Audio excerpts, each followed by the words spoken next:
അപ്പോൾ കഴിഞ്ഞ വീഡിയോയിൽ ഞാൻ പറഞ്ഞതുപോലെ ഞങ്ങൾ ലാസ് വേഗസിൽ എത്തി. വൈകിട്ട് ലാസ് വേഗസിന്റെ നഗരങ്ങളിലേക്ക് പോകാനുള്ള പ്ലാനാണ്. രാത്രി ജീവിതത്തിലേക്ക്. ഈവനിങ് ആയിട്ടുണ്ട്. അപ്പോൾ ഞങ്ങൾ ക്യാബാണ് കൂടുതലും യൂസ് ചെയ്തത്. സ്വന്തമായിട്ട് ഡ്രൈവ് ചെയ്തിട്ടുണ്ടെങ്കിൽ നമുക്ക് അവിടെ ഇവിടെയൊക്കെ പാർക്ക് ചെയ്യാൻ പാടായിരിക്കും. അതുകൊണ്ട് ക്യാബാണ് എടുത്തത്. അയ്യോ! അങ്ങോട്ട് ചെന്ന് കഴിഞ്ഞിട്ട് പിന്നെ എനിക്ക് ബാക്ക്ഗ്രൗണ്ട് മ്യൂസിക് ഒന്നും ഇടേണ്ട ആവശ്യമില്ല കേട്ടോ. ഫുൾ അടിച്ചുപൊളി.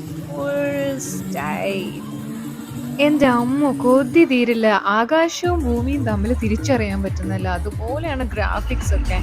പിന്നെ ബോഡി പെയിന്റ് ചെയ്ത സ്ത്രീകൾ നിൽക്കുന്നു. പുരുഷന്മാരും ഉണ്ട്. കൂടാതെ പല ഷോസ് നടക്കുന്നു. നമുക്ക് അവരുടെയൊക്കെ കൂടെ നിന്ന് പോയി ഫോട്ടോ എടുക്കാം. എൻ്റെ അമ്മോ! ഒന്നും പറയാനല്ല. രാത്രിയും പകലും നമ്മൾ രാത്രി ഏറെ ആകുന്നൊന്നും അറിയുക പോലുമില്ല. അതുപോലത്തെ മനോഹരമായിട്ടുള്ള കാഴ്ചകൾ. ഞങ്ങൾ ആക്ച്വലി വന്നപ്പോൾ ഒന്നും കഴിച്ചിട്ടുണ്ടായിരുന്നില്ല. അതുകൊണ്ട് ഞങ്ങൾ എവിടെയെങ്കിലും ഡിന്നർ കഴിച്ചിട്ട് നടപ്പ് തുടങ്ങാൻ തീരുമാനിച്ചു. ഒത്തിരി നടന്ന് കാണാനുണ്ട്. അങ്ങനെ ഞങ്ങൾ അടുത്ത് കണ്ട ഒരിടത്ത് ഭക്ഷണം കഴിക്കാനായിട്ട് കയറി.